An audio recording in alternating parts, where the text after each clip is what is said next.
So, you guys, I'm finally like taking a serious look at Young and Pregnant. I did not hear the end of it about this show when I did my stream about Teen Mom OG's like, new season premiere or whatever. So I was like, okay, whatever. Let me take a look at this, see what exactly it is that everybody loves so much about it. I tried, I really did. Like, I think I watched one episode, so maybe I didn't try all that hard to get into this show last season, but just some people on the show, like I just honestly, I feel like most of the girls, there's something about them that I just don't like and don't find compelling. And I just don't really see it for these girls in terms of long-term success for the show. Sure, they've got a lot of drama and stuff like that, but I don't think that they've got the balance, like the right balance that they need to have a successful cast. I don't think anyone here is what would be quote unquote aspirational, for lack of a better term, or anything like that. It just seems like everybody is a hot mess. Bear in mind, you guys, I don't know the backstory of all of these people, or any of these people, I should say. Like, I literally just dove right in on season 3, episode 1. And the good thing about the show, though, is that they gave a lot of background information as well. I'm sure they miss a lot of important elements to the stories, but they did attempt to nonetheless. So, the episode kicks off with Kayla and Luke. They're talking about how they moved from Iowa to DeKalb, which I believe is in Illinois, because Luke's college basketball team thing, or like his college in general, shut down due to COVID. And Kayla didn't really like life over there in Iowa anyway. So for her, she was quite happy. And now they're shacking up under her mother's roof. And her mother is kind of ready for them all to go, which I understand, to go from being by yourself to having your grown daughter, this random man that she's dating with and having a baby with, and then her other baby there as well, is probably a lot, and it's a little overwhelming, and she probably wants her freedom back. Maybe she wants to dip it and do it and just enjoy life as a single older woman as well. So one thing I found interesting here was that Kayla said that she got knocked up by this Luke guy in only 6 months. I was like, oh my God. Dr. Drew did say when all of this began at the first season of 16 and Pregnant that, like, most girls who have babies as teenagers go on to have another one like really quickly. And that's not necessarily with the same person who got them pregnant the first time. They just really, I don't know what it is, but like this is something that is a predictable thing. And it just makes me sad because they already talk about how hard it is having just the one kid. So now for them to turn around and throw another one in the mix by another person that they barely know so soon after, it makes no sense. But he says that this is just the way it works. There's something mentally that just goes on and clicks in these girls for these sorts of decisions. So anyway, her first baby daddy, his name is Stefan, and he hasn't seen their son Isaiah in about a year because Kayla told him, listen, I am so done with you coming in and out of this child's life. So if you're serious about this, seeing this child, take me to court and then we'll have a proper schedule because I'm being too nice, leaving the door open for you, and it's just hurting our son at the end of the day.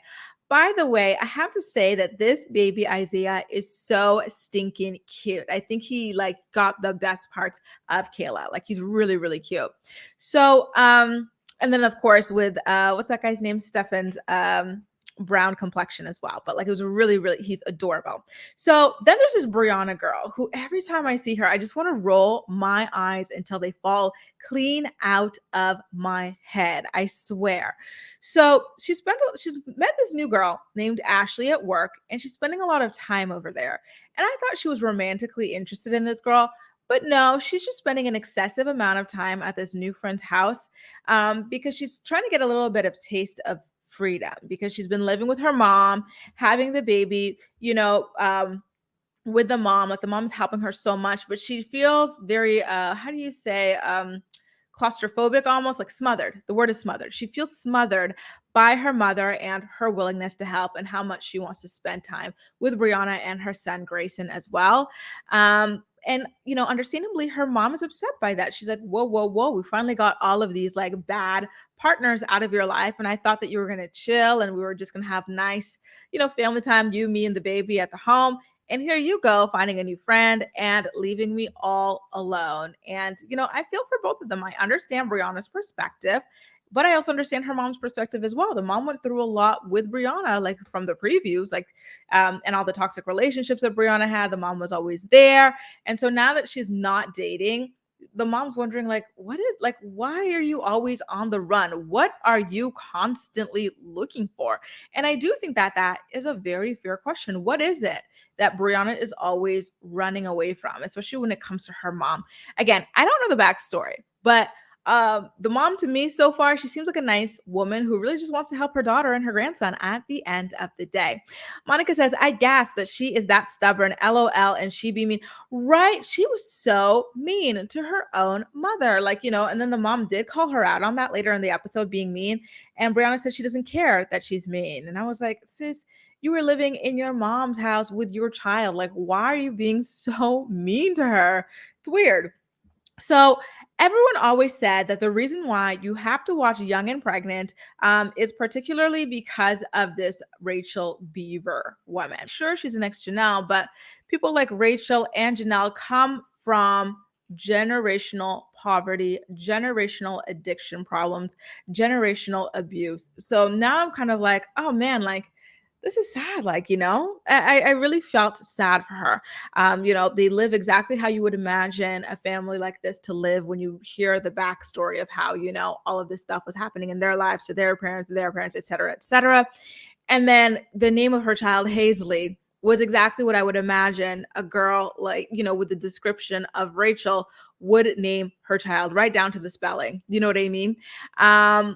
Again, both of her parents were on drugs and they lost custody of her when they were younger. The mom seems to blame it all on the dad, but Rachel is not buying it. She's like, listen, don't act like you weren't on drugs too. You absolutely were.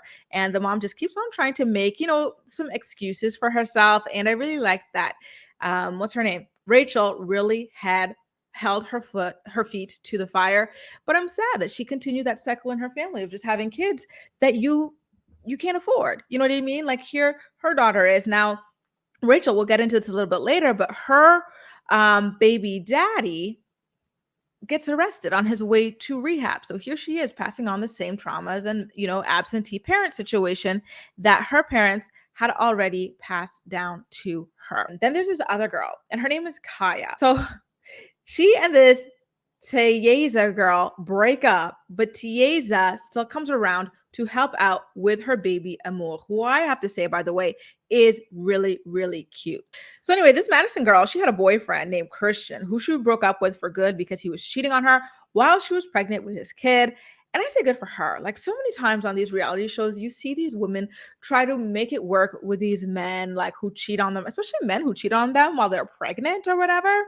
I'm like, how could you possibly want to do that? Like, to me, infidelity is an instant attraction killer. Like, someone just looks so to me afterwards. And I find it very curious that it seems to always be the men who are unfaithful to the women, and particularly when they're pregnant, and then the women are just outright accepting it. Kelly, my fellow Scorpio, she says she was in the second season, I think. Okay, I see. So she's a little bit newer, but not from the beginning and not instantly new right now. Carrie says, don't put yourself into the spotlight if you can't handle the heat. I wouldn't feel bad. Someone needs to give these girls a reality check every now and again. Yes, it's true. But at the same time, I have to say, like, these girls get so many comments that, I just kind of sometimes go, I hope they don't, like, read their mentions or whatever like that, because it can just, like, ruin your day. Aaliyah, and I'm still so obsessed with your glasses, girl. I don't think you ever told me where you got them from. But anyway, she says, Grace, can you please do a pre-recorded Teen Mom recap? Because a lot of people, including me, didn't get to see it before it was taken out. I hate Viacom so much. They're always flagging my stuff. I played a 20-second clip to show that Cheyenne was not just abusing Zach because she had pregnancy hormones. I said, listen, this is her pattern with him. A couple of seasons back, she was shoving him and getting ready to, like, I don't know, do it again or whatever to get him out of a party that Corey was at, because she was more in love with Corey than she was with her own boyfriend, who helped her through her pregnancy and raising her child that, was not his, before she even knew who the daddy was. And then they flag it. And so I have to appeal. And I did appeal yesterday when it happened. And I said, listen, this 20-second clip in an hour-long stream is not a violation of copyright. You need to stop abusing the damn system. So we'll see.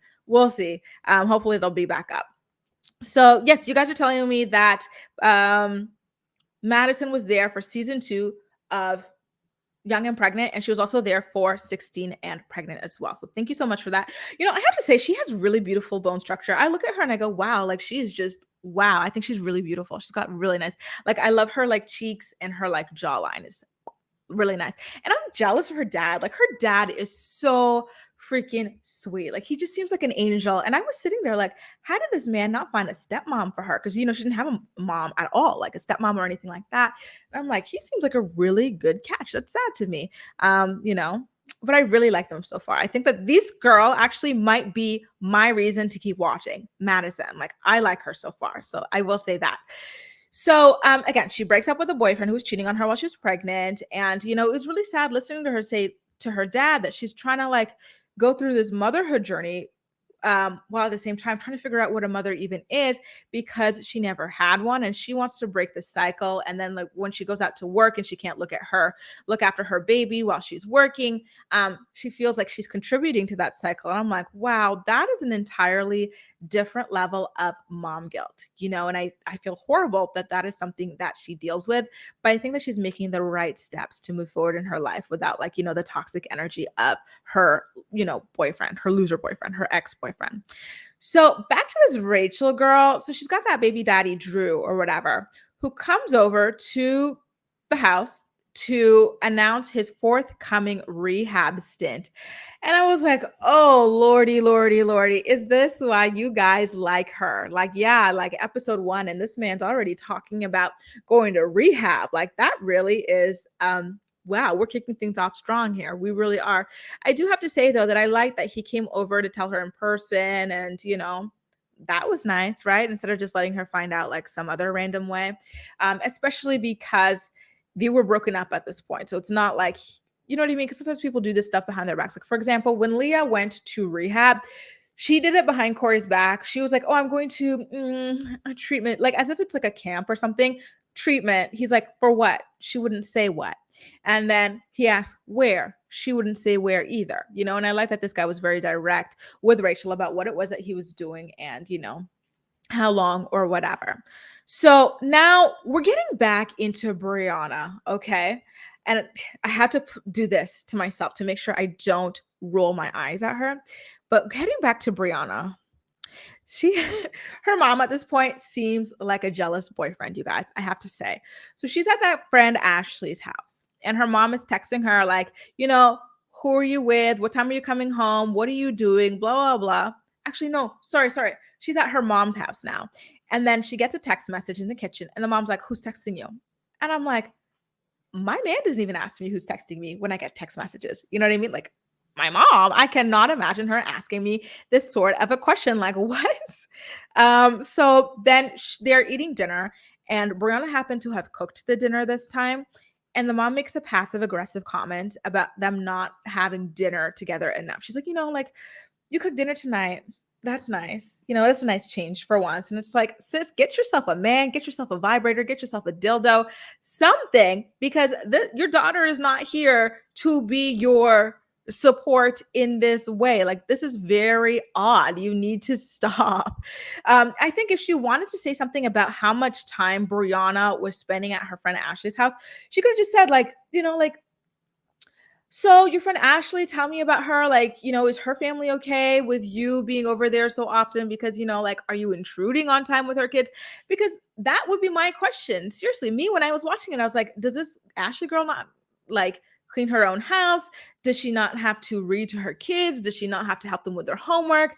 Does she not have to take them from point A to point B, other activities or whatever? Like, Brianna really made it seem like she was always at this girl's house. And I can't imagine someone constantly being at my house. Like, it's like, I've got other things to do. I don't want to just sit here and talk to you day in and day out and jump on my trampoline with you all the time. Like, you need to go somewhere and find something else to do.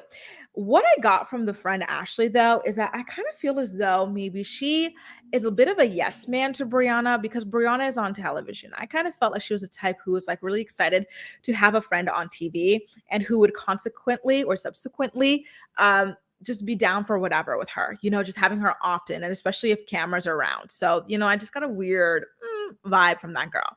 I don't think that the niceness is out of her own heart or whatever. I think that there's an ulterior motive there. I'm not saying that it's bad or whatever. I'm just saying that, maybe she's a little bit curious about how these MTV cameras work.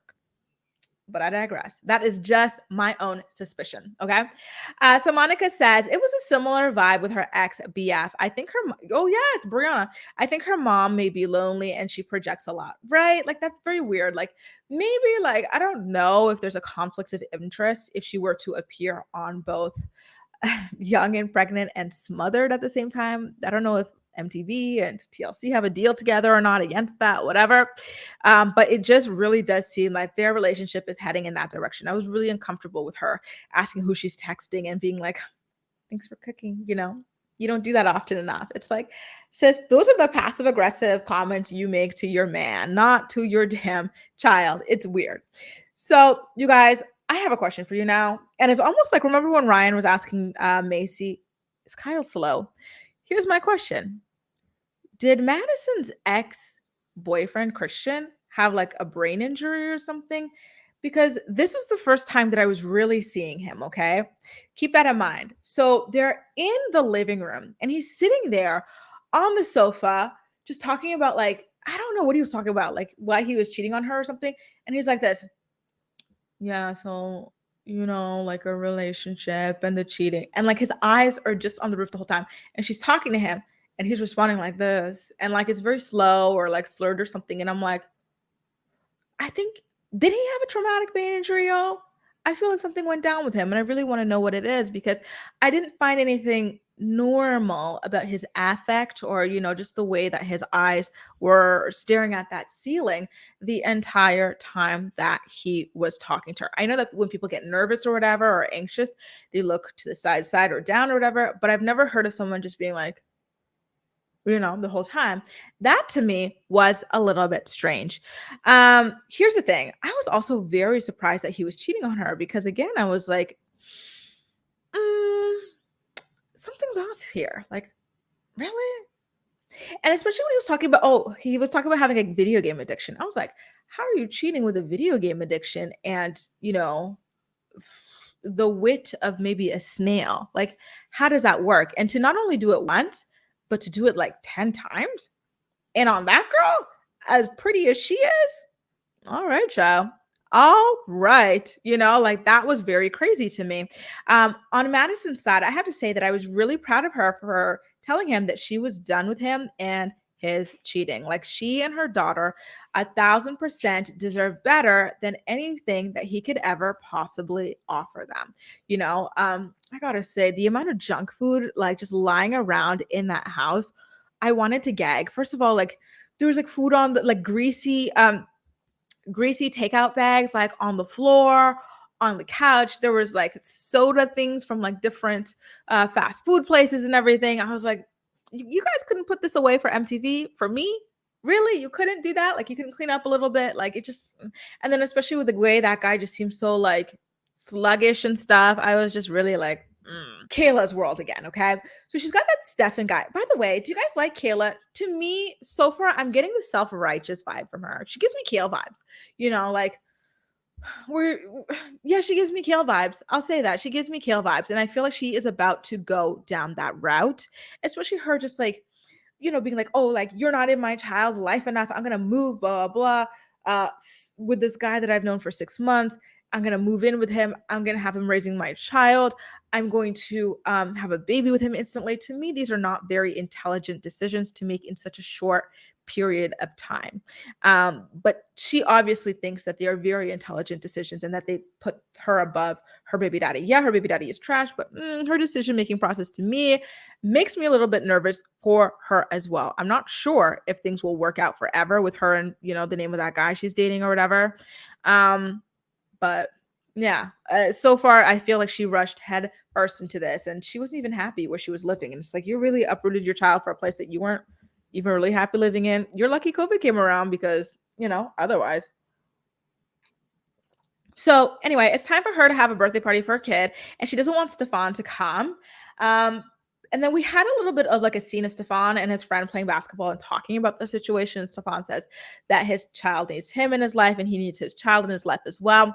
He's not going to like show up or whatever or call, but he will like, send a gift or something. So at the birthday party, all of a sudden, the friend pops up with like a gift for Isaiah. And so they open it for Isaiah without the friend. Like he seemingly leaves. The editing was weird because I thought the friend left, and then later you see them talking to the friend. And I thought it was a different day, but turns out it was the same day. It was a little confusing. But anyway, they had Isaiah play with a toy, which is fine and normal at the house party. And then they opened the card and it was very long. And Kayla's like, listen, that is long. I'm not reading that. And Isaiah can't read. So I thought that was the funniest part of the episode. I was like, oh my God, that is hilarious. A little bit of shade there. It's kind of like, listen, that child will read that when he reads. Otherwise it's not my problem. I'm not going to read that to him. You don't pay me enough for that.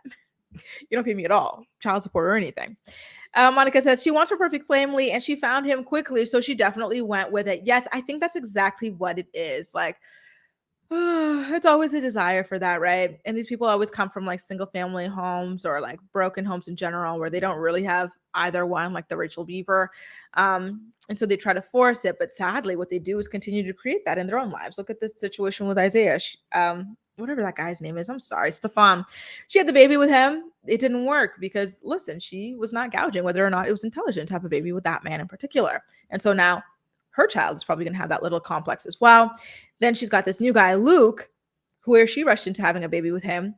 I don't know, when COVID opens up again and the college opens up again, is he not going to go back there? Will she want to follow him up there? I don't know. But that is another potential broken home that she's got under her belt for her children. So it's sad. They keep creating the thing that they fear the most. And, again, Dr. Drew says it is a psychological thing. It's very, very subconscious. So it's really tough, So, oh God. So now Kaya is always involved in some kind of like a tricky love situation. From all the previews I've seen of Young and Pregnant, she's always fighting with this Tiesa girl or whatever. And she's okay. So in her voiceover, she's like, me and Tiesa are not together, but we're also not allowed to see other people. And she's explaining it to her mom as well. And her mom's like, kind of sounds like y'all are a couple then if you guys have these kinds of rules. Kaya insists that it's some kind of just understanding that they have, an unspoken one. And then she brings it up to Tiesa, but she was very, very hostile about it. And I don't think that you should bring things up to your partner in that sort of way. She basically just says, Tiesa, listen, if you were ever to date someone else or whatever, like I would lose all respect for you. And I was like, well, calm down, because you don't even know if that is what this Tiesa girl is even doing. And, I kind of feel like you could have approached that in a softer way, kind of like, a more vulnerable way to kind of open up the door of conversation or the window of conversation between you two. So, yeah, obviously that did not go too well because Tiesa was put on the defensive based on the way that Kaya delivered the message to her. And I totally understand that, like she was being antagonized by Kaya at the end of the day. Like, I know that Kaya did not mean to, but that's just the way that it happened based on her harsh delivery. So, okay. Now, remember how Rachel Beaver's boyfriend and baby daddy, ex-boyfriend and baby daddy Drew was supposed to go to rehab? Somewhere along the line, this man got arrested for weed possession and he was running from the cops as well.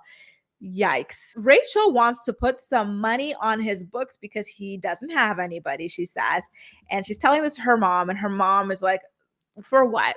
You're not going to change him by trying to support him. Like, you really just got to grow up and handle your business with your daughter by yourself. And so Rachel's like, no, I have been handling my business with my daughter. My daughter is good, blah, blah, blah, And then the mom is like, well, because of who? Because of who? They're obviously, I guess, in the mom's house or whatever. And Rachel claims that it's because of herself. And it's like, all right, now slam your mama's door then and claim that you are, this sole caretaker for your daughter. So I'm curious, was she right to put money on his books, or is she kind of playing herself at the end of the day? I don't know that this man would put money on her books if the rules were reversed. Next, Madison. she and her boyfriend are still going back and forth about the cheating stuff. And her daughter, Camille, starts crying, witnessing this heated confrontation between her parents and the dad. And this actually reminded me of something that the dad said earlier. She was talking to her dad about all the cheating and stuff. And the dad said that he didn't even want to discuss everything, in front of her daughter, because he's like, listen, even though she doesn't understand, she can catch the vibe and she'll know that I am feeling like, a certain kind of way, like upset or whatever, or hostile. And I really like that. And it really showed up when he came back in as they were fighting or as she was yelling and the daughter was crying. It's like, wow, this guy is so emotionally intelligent. Again, I don't know how he didn't find a stepmom for this girl, because he seems, just like such an angel or whatever. Like, I really like him. So yeah, he's like, Maddie, can I pull you aside? Can we talk? And so he kind of just tries to talk her down from, how elevated her emotions were at that moment. And, I was like, oh, so sweet. Jamie says they're all silly gooses. Oh my God, Jamie, it's been so long since I heard that expression. It's so cute. Silly goose. I like it. So listen, and I know, guys, don't throw it in my face if it turns out that his political views or his social views are a little, I kind of worry that they might be. But for now, I'm going to remain optimistic and say that I low-key stan him. Like, I really like his emotional intelligence. Brianna is now back talking to her mom in a different place. They go out for lunch or lunch. Yeah, it was still bright out. And, she keeps acting like squatting at her friend's house is proof that she's independent enough to live on her own. Listen, Brianna, your bank account should be proof that you are independent enough to live on your own, and your own decision to get yourself a house. No, go look at houses, deliberate on what works best for you and your son, figure out the school situation, blah, blah, blah. That is proof that you are independent enough to live on your own, not, going to your friend's house and never really leaving except occasionally. Like, to me, that is more a sign of you just not being all that emotionally or socially intelligent, like that you would constantly be at this girl's house and she's got her own kids to spend quality time with. Like, are you buying her groceries? Like, are you paying a bit of the light bill? Because if you are over as often as you say that you are, you got, like, something's going on, girl. You got to pay for something out there. I'm joking, but also serious. Like, you know what I mean? It's like, it's weird to spend that much time at somebody else's house, in my opinion, someone that you barely know, especially a friend from work. How many times do people have to be told that friends from work, you gotta have a little bit of boundaries with them? The mom, I think, you guys know this from earlier in the recap, the mom is a little bit clingy, but she also does have a little bit of a point, which is that Brianna needs to save space for the people in her life. Here's the thing, Brianna, it seems that whenever she finds somebody, a friend or a lover, a homie, a lover, a friend, she is just so quick to ditch her mom and just ditch everybody and cling on to them. She doesn't really understand balance yet. And I think that that is the point that her mom wanted to get across. And I think it is a very valid point, especially if she's spending that much time at her friend's house. And it really sucked to see her treat her mom poorly. Her mom said that she was mean. She said that she didn't care that she was mean, and I was like, well, you should care when your mom is paying your bills like that. She is providing the roof for you and your son. You're not doing that alone. So don't come over here acting like you're Miss Independent, you're Miss Grown. No, your coins aren't saying that you're all that independent and grown. You know what I mean? Like, she really needs to humble herself, in my opinion. So Tia says, Rachel didn't think Drew was the father. Oh, they did a DNA test. I have seen the recaps of the show. She didn't think that this man was the father. I love mess, so I need to go back and see all of that. Jesus. Jamie says, I had a friend like Brianna and it's so exhausting, isn't it? It's like, I like you and all, but damn, relax. I had a friend like that in high school too. She didn't come to our house all the time, but oh Lord, she wanted to call every single day. And sometimes she would call multiple times a day. And it was like crazy. I had to kind of slowly ghost her because it was too much. I was like, this is not normal. Who needs to call somebody that what do you think changed between 4 o'clock and 6 o'clock that you need to call me again? And what do you think changed that dramatically between yesterday and today that you need to call me again? It was just so much. It's like they don't give you the space to enjoy being around them and want to see them again because they're constantly there. She sounds exhausting. And that is exactly what you said, Jamie. That's the perfect way to put it. It sounds like a bit of an energy vampire almost. So now in the final scene of the episode, Stefan's friend, the guy who came to drop the stuff off for the party, he's like trying to guilt trip Kayla about Stefan's own deadbeatness. He's like, like he really wants to see, Isaiah, like he wants to come around more. It's like, it's the same old song and dance that all these deadbeat dads always do. They always like to play victim, act like the mom is the one holding them out. Here's one thing I noticed. They said that this man has not really seen this child or like tried to in a year and a half. This show went off the air for a year and a half. But now all of a sudden that the cameras are up, you're trying to see this child? Mm-mm. Not on my watch. Like Kayla said, take me to court because this is fake. As soon as this camera, as soon as we get canceled again, because they probably will. I'm sorry, y'all, but they probably will. He's going to disappear again. So I think she's right to not allow that revolving door around her son. Then her man, Luke, comes out and he's like, you got something to say? This is my son too, or this is my son, blah, blah, blah. And so, they kind of walk away and leave the friend in the dust. And, nice. I think they handled that well. They didn't get into a screaming confrontation or anything like that. They didn't escalate the situation. They just kind of said, okay, this is not happening. Like we said, take us to court if you really care that much. And it's up to Stefan now to SHIT or get off the pot. Jamie says it was between Drew and his best friend, if I remember correctly, and Tia saying that too, for Rachel Beaver. Ooh, you are smashing a man and his best friend at the same time. Listen, men do it all the time, so I'm not going to hate on her too much, but God bless all the people who do this. You are just doing that raw with everybody in like the same span of time. Don't come crying to me when you catch the incurable, because we all know how this stuff works, right? Anyway, you guys, it does it. A recap of Young and Pregnant. It was so nice to be able to talk to you live and in the flesh about this show. I'm really looking forward to doing more recaps. I'm going to keep my eye on it. Like I said, there's that one girl who to me is probably going to be the reason that I continue watching it. Madison. I'm telling you guys, as I'm getting older and stuff, I'm starting to appreciate the tranquility a little bit more, like someone with potential. So to me, so far, Maddie seems to be the person with potential to like really grow and change her life and stuff. You guys, listen, Kayla, I feel like she's putting up that front that Kale did initially about I'm so independent, I'm so smart, I got my life together, I got my husband, I got my new man, I got this. But I think it's just, they have the same aura about them. I feel like she might, and I'm not wishing this on her, I feel like she might end up the way Kale wound up, being too arrogant and too big for her own britches. Maurice, girl, did you change your icon? This is so cute. I love this. These passion twists. They're so nice. I really want to do them now. They look really nice on you. Thanks for recapping this, Grace. I'll have to catch the playback. No problem. Definitely go ahead and catch that playback. And I will see you guys next week. Take care, you guys, and see you again soon.